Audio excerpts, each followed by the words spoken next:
Tutorial buat Pepomu yang viral di TikTok, pakai Ibis Paint. Tambah layar ya.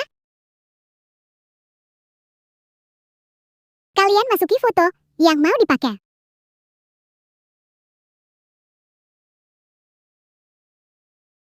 Atur dulu ya.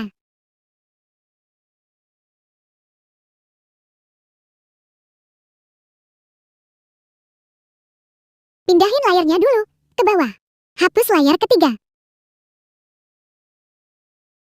Kalian warnain semuanya pakai warnamu ya.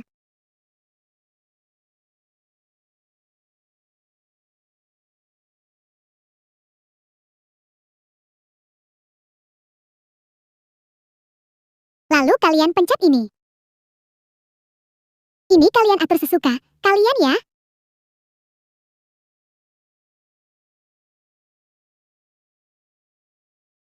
Tinggal disimpan ke GAALYAREYW.